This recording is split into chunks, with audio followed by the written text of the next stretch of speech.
வணக்கம். தேர்தல் அரசியலில் சின்னங்கள் மிக முக்கியமான ஒரு காரணியாக திகழுது. இன்றைக்கி அதிமுக எடப்பாடி பழனிசாமி கிட்ட இருக்குது. இன்னும் சொல்லப்போனால் ரெட்டலை அவர்கிட்ட இருக்குது. ஒருவேளை இந்த ரெட்டலையை பறித்து அதை ஓபிஎஸ்கிட்டையோ டிடிவிக்கிட்டையோ சசிகலாக்கிட்டையோ ஏன் தீபாகிட்ட கொடுத்தா கூட இந்த அதிமுகவோட வாக்காளர்கள் பெரும்பான்மையாக அந்த ரெட்டலை சின்னத்துக்கே ஓட்டு போடுவாங்க. ஏன்னா அவங்கள பொறுத்த வரைக்கும் ரெட்டலைங்கிறது அது எடப்பாடியோடது, அது ஓபிஎஸோடது, அது டிடியோடதுன்னு பார்க்கல, அவங்க எம்ஜிஆரோடதுன்னு பார்க்குறாங்க.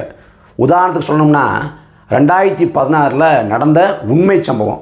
கடலூர் மாவட்டம் திட்டக்குடி வாக்குப்பதிவு நடக்குது. திட்டக்குடியில் அங்கே வாக்ககத்தில் வாக்குச்சாவடியில் ஓட்டு போட்டு வர்ற ஒரு மூதாட்டி வெளில சொல்கிறாங்களாம், நான் ரெட்டலைக்கு ஓட்டு போட்டேன், எம்ஜிஆருக்கு தான் போட்டேன், எம்ஜிஆர்கிட்ட போய் சொல்லிட்டு பாங்க தான். 2016 எம்ஜிஆர் 87 கிட்டே செத்து போயிட்டார். ஆனால் 2016 மூதாட்டி சொல்லிட்டு தான் நான் ரெட்டலைக்கு போட்டேன், எம்ஜிஆருக்கு தான் போட்டேன் அப்படின்னு. அப்போ சின்னம்ங்கிறது அது ஒரு மிகப்பெரிய காரணியாக இருக்குது. அது இல்லாமல் சின்னம் யாருக்கிட்ட இருக்கோ அவங்களுக்கு தான் ஓட்டு போடுங்கிற ஒரு மனநிலை இருக்குது அதிமுகவில். இந்த பக்கம் திமுக எடுத்துக்கிட்டிங்கன்னா, திமுகவில் விசிகா கூட்டணியில் அங்கம் வகிக்குது. அவங்க தங்களோட சின்னமாக பானை சின்னத்தில் போட்டி போடுறாங்க, உதயசூரியன் சின்னத்தை மறுக்கிறாங்க. இதில் பானை சின்னத்தில் போட்டி போடுறப்ப அண்ணா திருமாவோட அந்த வெற்றிங்கிறது இழுபறியாக இருக்குது. 2019 இழுபறியாக தான் இருந்துச்சு. அவர் பானை சின்னத்தை போட்டி போடாமல் உதயசூரியன் சின்னத்தை போட்டி போட்டார்னா அந்த வெற்றிங்கிறது எளிதாக மாறுது. ஒரே கட்சி, ஒரே கூட்டணி, ஒரே நோக்கம், ஒரே கொள்கைன்னு சொல்கிறாங்க. அப்படி இருக்கிறப்ப பானை சின்னத்தில் போட்டி போட்டால் வாக்கு விழுக்காடு குறையுது, உதயசூரியனில் போட்டி போட்டால் வாக்கு விழுக்காடு அதிகரிக்குது. அப்போ என்ன காரணம்? ஏன்னா சின்னம்ங்கிறது மிக முக்கியமான ஒரு காரணி. அதனால தான் நாம் தமிழர் கட்சியோட விவசாய சின்னம் திட்டமிட்டு பறிக்கப்பட்டுச்சு. இதை போகிற போக்கில் இல்லை அதெல்லாம் பறிக்கலை, முதல்ல கேட்கல, அதெல்லாம் கொடுக்கலை அப்படின்னு அண்ணாமலை, டிடிவி தினகரன் போன்ற ஆட்கள் சொல்லலாம். ஆனால் உண்மை என்னென்னா, பாமக இன்றளவுக்கும் அங்கீகரிக்கப்படாத ஒரு கட்சி தான். அங்கீகாரத்தை இழந்துட்டாங்க. ஆனால் பாமகவோட மாம்பழம் சின்னம் என்னைக்காவது பறி போயிருக்கா? ஒருபோதும் பறிபோகாது. பாமக முன்பாக போய் விண்ணப்பித்து ஒரு பதிவு செய்யப்பட்ட ஒரு லெட்டர் பேர்டு அமைப்பு போய் மாம்பழம் சின்னத்தை கேட்டு விண்ணப்பிச்சா மாம்பழம் சின்னத்தை கொடுத்துருவாங்களா? கொடுக்க மாட்டாங்க, ஒருபோதும் கொடுக்க மாட்டாங்க. ஏன் இந்த தடவையே நீங்கள் பார்க்கலாம், பாஜக கூட்டணியில் இருந்த கட்சிகளுக்கெல்லாம் தங்கு தடை இல்லாமல் சின்னம் கிடச்சிருக்கு, எந்தவித போராட்டம் இல்லாமல் கிடச்சிருக்கு. ஐயா ஜி.கே. வாசனோட தமிழ் மாநில காங்கிரஸ், இந்த தமிழ் மாநில காங்கிரஸை தொடங்கினவர் ஐயா மூப்பினார். அதுக்கு பிறகு ஐயா ஜி.கே. வாசன் காலத்தில் காங்கிரஸ் இணைஞ்சு கடைசியாக மறுபடியும் ஜி.கே. வாசன் தமிழ் மாநில காங்கிரஸை தோற்று வைக்கிறார். தமிழ் மாநில காங்கிரஸ் 2016 மக்களை கூட்டணியில் போட்டி போட்டாங்க. 2016 அன்னைக்கு அவங்க கேட்ட சின்னம் அவங்க அப்பா மூப்பனார் போட்டி போட்ட அதே சைக்கிள் சின்னம் தான் கேட்டாங்க. ஆனால் சைக்கிள் சின்னம் கிடைக்கல, தென்னந்தோப்பு சின்னம் தான் கிடச்சிச்சு. அதுக்கு பிறகு 2021 அதிமுக கூட்டணியில் இதே ஜி.கே. வாசன் அங்கே வைக்கிறப்ப சின்னம் குழப்பமே வேண்டான்னு சொல்லிட்டு அவர் என்ன பண்ணுறாரு, ரெட்டலை சின்னத்தில் போட்டி போடுறாரு. அவருக்கு இந்த முறை சைக்கிள் சின்னம் கிடைக்கப்பட்டிருக்கு. இத்தனைக்கும் அந்த சைக்கிள் சின்னம் சமாஜ்வாடியோட அங்கீகரிக்கப்பட்ட சின்னம், தெலுங்கு தேசம் கட்சியோட அங்கீகரிக்கப்பட்ட சின்னம். அந்த சின்னம் இவங்களுக்கு கிடச்சிருக்கு. இந்த பக்கம் ஐயா டிடிவி தினகரன், யோகே சிகாமணி ஐயா டிடிவி தினகரன், அவருக்கு குக்கர் சின்னம், ஆக்கு நகரில் குக்கர் சின்னத்தெலாம் போட்டி போட்டார். ஈரோடு கிழக்கு இடைத்தேர்தலின் போது அதே குக்கர் சின்னத்தை கேட்டார். குக்கர் சின்னம் கிடைக்கன்னு சொல்லிட்டு தேர்தலே போட்டி போடுற அந்த முடிவை கைவிட்டார். ஆனால் அவருக்கு இந்த முறை குக்கர் சின்னம் கிடச்சிருக்கு. அதே சமயம் திமுக கூட்டணியில் பம்பரம் சின்னத்தை மதிமுக கேட்குது. ஆனால் பம்பரம் சின்னத்தை தர முடியாது, ஏன்னா 2 இடத்துல போட்டி போடணும், நீங்கள் ஒரு இடத்துல போட்டி போடுறீங்க, அதனால் தர முடியாதுன்னு சொல்லிட்டு பம்பரம் சின்னம் கிடைக்காதால தீப்பெட்டி சின்னத்தில் துறை வைக்க போட்டி போடுறாரு. 2 இடத்துல போட்டி பண்ண சொன்னாங்கல்ல, அந்த பக்கம் அண்ணன் திருமாவோட விசிகா 2 இடத்துல போட்டி போடுது, விழுப்புரம், சிதம்பரம்.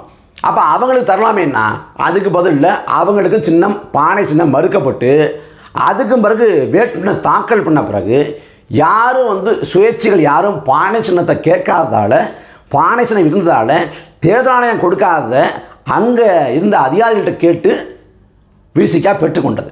இப்படி எல்லா கட்சிகளுக்குமே, பாஜக கூட்டணியில் எல்லா கூட்டணி இல்லாத எல்லா கட்சிகளுக்குமே சின்னம் கிடைக்கிறதுல பெரிய குளறுபடியும் பெரிய கெடுபடியும் பெரிய அநீதியும் விளைவிக்கப்பட்டிருக்கு. அந்த வகையில் நாம் தமிழர் கட்சிக்கான சின்னம் விவசாய சின்னம் திட்டமிட்டு பறிக்கப்பட்டு ஒரு சுயேட்சையை கூட போட்டி போட்டால் கூட ஒரு வலிமையாக இருப்பாங்க போல இருக்குது. அந்த வலிமை கூட இல்லாத ஒரு பதிவு செய்யப்பட்ட கட்சிங்கிற பேரில் லெட்டர் பேட் அமைப்பு கொடுத்தாங்க. அவன் நான் தேசிய கட்சி 11 மாநிலத்தில் போட்டு போட போகிறேன் அப்படின்னா, அவன் பொது சின்னம் கேட்டு தான் அவன் தேசிய கட்சின்னு சொல்கிறான். பொது சின்னங்கிறப்ப அவன் போட்டி போடுற கர்நாடகாவில் கேஸு சிலிண்டர், ஆந்திராவில் வந்து கேஸ் ஸ்டவ், தமிழ்நாடு பாண்டிச்சேரியில் விவசாய சின்னம். அப்போ தேசிய கட்சி பொது சின்னங்கிற அந்த கான்செப்டே அடிபட்டு போகுது. அப்புறம் தமிழ்நாட்டில் போட்டி போடுறேன்னு சொன்னால் 19 இடம் பொறுக்கி எடுத்து 19 இடத்த நிரப்பிட்டான். 19 இடத்துக்கு மேலே போட்டி போட ஆள் கிடையாது. கடைசி அந்த 19 இடத்துலையும் 2-3 இடங்களில் வேட்புமனு நிராகரிக்கப்பட்டிருக்கு. ஏன்னா ஒழுங்காக வேட்புமனு தாக்கல் பண்ணல. இந்த போட்டி போட்ட இடங்களில் பார்த்தீங்கன்னா, அவன் போட்டி போடுற இடங்களில் நாம் தமிழர் கட்சியோட வேட்பாளர் ஒளிவாங்கி சந்தில் போட்டி போடுறாருன்னா, அந்த நாம் தமிழர் கட்சி வேட்பாளருக்கு மேலே இந்த விவசாய சின்னத்தோட வேட்பாளர், இல்லை கீழே விவசாய சின்னத்தோட வேட்பாளர், இப்படி பல இடங்களில் கொடுக்கப்பட்டிருக்கு. இது வந்து பல பேருக்கு குழப்பத்தை ஏற்படுத்தாத, பல பேருக்கு குழப்பத்தை ஏற்படுத்தும். இதில் வந்து படிக்காத பாமர மக்கள், இல்லை வந்து வயதானவங்க, இல்லை கண் பார்வை சிக்கல் இருக்கிறவங்க, இவங்கெல்லாம் போகிறப்ப இல்லை ஞாபகம் மறதிலையோ இல்லை வந்து குழப்பத்துலையோ நாம் தமிழர் கட்சிக்கு போட வேண்டிய வாக்கை, ஒளிவாங்கி போட வேண்டிய வாக்கை விவசாய சின்னத்துக்கு போடக்கூடிய ஆபத்தும் அபாயமும் இருக்குது. இதை கடந்து நீங்கள் பார்த்தீங்கன்னா அந்த ஒளிவாங்கி சின்னம் கொடுத்துருக்கேன். ஒளிவாங்கி சின்னம் வந்து நமக்கு கொடுக்கப்பட்ட ஒளிவாங்கி சின்னம் ஒரு மாதிரி இருக்குது. அங்கே வாக்குப்பதிவு எந்திரத்தில் இருக்கக்கூடிய ஒளிவாங்கி சின்னம் கொஞ்சம் மாறி இருக்குது. இந்த ஒளிவாங்கிக்கிறது இன்றைக்கி இருக்கக்கூடிய மைக்கு இல்லை, அது அண்ணா காலத்தில் காமராசர் காலத்தில் இருந்த மைக்கு, அந்த மைக்கு தான் கொடுத்துருக்கான். அதிலே வந்து நாம் தமிழர் கட்சி கொடுக்கப்பட்ட மைக்கில் ஒரு சின்னதாக ஒரு வளைவு போல் இருக்குது. ஆனால் அந்த வாக்குப்பதிவு எந்திரம் இருக்கக்கூடிய மைக்கில் அந்த வளைவே இல்லை. இது என்ன இதில் என்ன பெரிய இதாகிட்ட போதுன்னு கேட்கலாம். சின்னத்தில் அந்த சின்னத்தை பொறுத்த வரைக்கும் அந்த எந்திரத்தில் இவ்வளவு சின்னதாக இருக்கும், ரொம்ப சின்னதாக தான் இருக்கும். அவள் பார்க்குறப்ப சின்னதாக ஒரு மாற்றம் தென்பட்டாலும் அது குழப்பத்தை ஏற்படுத்தக்கூடிய வாய்ப்பு உண்டு. 2011 வந்து பட்டுக்கோட்டை பாராளுமன்ற தொகுதியில் ரங்கராஜன்னு, பட்டுக்கோட்டை சட்டமன்ற தொகுதியில் ரங்கராஜன்னு ஒரு ஐயா போட்டி போடுறாங்க. அங்கே வந்து அவரை எழுத்து யார் போட்டி போடுறான்னு பார்த்தா தேமுதிக சார்பாக செந்தில்குமார்னு நினைக்கிறேன். அவர் முரசு சின்னத்தில் போட்டி போடுறாரு. அப்போ செந்தில்குமார்ன்ற பேர்லையே இன்னொருத்தர் வேட்பாளர் நடத்துகிறாங்க, அவர் கூடை சின்னத்தில் போட்டி போடுறாரு. இந்த முரசும் கூடையும் ஒரே மாதிரி இருக்குது, பேரும் செந்தில்குமார். அப்போ முரசுக்கு விட வேண்டிய வாக்கு கூடைக்கு விடுது, வாக்கு பிரியுது. காங்கிரஸை சேர்ந்த அந்த ரங்கராஜங்கிற ஐயா வெற்றி பெறாரு. இங்கேயே பார்ப்போமே, ஓபிஎஸ் ஐயா வந்து போட்டி போடுறாங்க எங்கன்னா ராமநாதபுரத்தில் பாராளுமன்ற தொகுதிக்கு, அவர் ஓபிஎஸ்னு போட்டி போடுறாரு. அந்த பக்கம் பார்த்தா அதே ஓபிஎஸ்னு பார்த்து 4 பேரை பிடிச்சிருக்காங்க. ஓ பன்னீர்செல்வங்கிற பேரில் 4 பேர் போட்டு வச்சுருக்காங்க. இன்னொரு பேர் எம் பன்னீர்செல்வம் ஆளை பிடிச்சி போட்டிருக்காங்க. அப்போ வரிசையாக எல்லாருமே சுயேட்சை தான். 5 பன்னீர்செல்வம் வந்தா, ஓ பன்னீர்செல்வம் வந்தால் பார்க்குறவங்களுக்கு குழப்பம் வராதா? ஓ பன்னீர்செல்வம் தோற்கடிக்கப்படணும், ஓ பன்னீர்செல்வத்துக்கு அரசியல் வந்து வீழ்த்தப்படணும். ஆனால் மாற்றுக்கருத்து இல்லை. ஆனால் அதுக்காக இப்படி குளறுபடி பண்ணி மக்களின் அறியாமையை, மக்களையும் வந்து இந்த பாமரத்தனத்தை வச்சுக்கிட்டு ஒருத்தரோட வாக்களை பிரித்து தோற்கடிக்க முயற்சி பண்ணக்கூடாது. அது எல்லா கட்சிக்கும் அதான் நிலைமை. இங்கே பாஜக வந்த பிறகு இந்த அரசியல் பிழைத்தாருக்கு அறமே குற்றாகும்னாங்க. எந்த அறமும் கிடையாது, எந்த நியாயமும் இல்லை. நாம் தமிழர் கட்சியோட சின்னம் பறிக்கப்பட்டது ஒரு பச்சை அநீதி, கொடும் அநீதி. ஆனால் அதை ஈவிரக்கம் இல்லாமல் பாஜக பண்ணுது. ஏன் பண்ணுறாங்க? பாஜகவோட சூழ்ச்சி ஏன் நாம் தமிழர் கட்சி நோக்கி ஏவப்படுது அப்படின்னா, இங்கே வந்து அதிமுக கூட்டணியில் கடந்த முறை வந்து பாஜக போட்டிட்டு தான் அவங்க வந்து சட்டமன்ற உறுப்பினர்களை பெற்றாங்க. இந்த முறை வந்து அதிமுக பாஜக கழட்டி விட்டதால் அவங்க வந்து என்ன பண்ண தெரியாமல் அப்புறம் வந்து தமிழ் மாநில காங்கிரஸ், இந்த பக்கம் அன்புமணி ராமதாஸ், இவங்களையெல்லாம் சரத்குமாரோட சரத்குமார் கட்சி கூட உள்ளே போயிடுச்சு. கூட்டணி இல்லைன்னு இல்லாமல் கட்சியவே கழிச்சிட்டாருன்னு வச்சுக்கோமே. அவங்க ஒரு கூட்டணியில் பேரில் போட்டி போடுறாங்க. இந்த பாஜக தலைமையிலான இந்த கூட்டணி நாம் தமிழர் கட்சியை விட வாக்கு விழுக்காட்டில் குறைஞ்சிட்டா அவங்க இவ்வளோ நாட்களாக தமிழ்நாட்டில் கட்டி எழுப்பி வைத்திருக்கக்கூடிய ஊடக கட்டுமானம் நொறுங்கி போகும். இங்கே என்ன கட்டுமானம் செய்யப்படுது ஊடகத்தாலன்னா, இது திமுகவுக்கும் பாஜகவுக்கும் தான் போட்டி. இங்கே இருதுருவ அரசியல் நடக்குது, ஒன்று திமுகவா பாஜகவன்னு அப்படின்னு ஒரு இருதுருவ அரசியல் நடப்பது போல் கருத்துருவாக்கத்தை கட்டுமானத்தை செய்கிறாங்க. இல்லை, பாஜகவும் தமிழ்நாட்டில் ரோலே இல்லை, அது கீழே இருக்குது, கடைசியாக இருக்குது, நாம் தமிழர் கட்சியை விட கீழே இருக்குது அப்படிங்கிற நிலை உருவாயிட்டா அவங்களுக்கு பெரிய அளவிலான என்ன சொல்கிறது சொதப்பெல்லாம் மாறி போகும். அதனால் வந்து நாம் தமிழர் கட்சியை விட குறைவான வாக்களை பெற்றக்கூடாதுங்கிறதுனால நாம் தமிழர் கட்சி சின்னத்தை திட்டமிட்டு பறிச்சிருக்காங்க.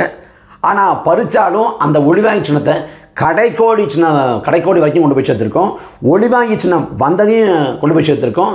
நாம் தமிழர் கட்சியோட விவசாய சின்னம் பறிக்கப்பட்டதையும் கடைக்கோடி வரைக்கும் நம்ம கொண்டு போய் சேர்த்துருக்கோம். வலிமையாக தொடர்ச்சியாக பரப்புரை செய்கிறோம். சமூக வலைதளங்களில் 10 லட்சம் ட்வீட்டுகள் இந்த சின்னம் குறித்தான 10 லட்சம் ட்வீட் போட்டு திமுக, அதிமுக, பாஜகன்னு இந்த பெய்டு ஐடிவிங்கெல்லாம் அதில் விட்டுருக்கோம், திகைக்க விட்டுருக்கோம். அதனால் எத்தனை அநீதிகள் விளைவிக்கப்பட்டாலும், எவ்வளவு நெருக்கடிகள் கொடுக்கப்பட்டாலும், தேர்தல் ஆணையம் எவ்வளவு வஞ்சித்தாலும், இது எல்லாத்தையும் உடச்செறிஞ்சு நாம் தமிழர் கட்சி அதிகாரத்தை நோக்கி நகரும், வெற்றி கோட்டத்தோடும் நாம் தமிழர் கட்சி பாராளுமன்ற தேர்தலில் தனது கணக்கை தொடங்கும்.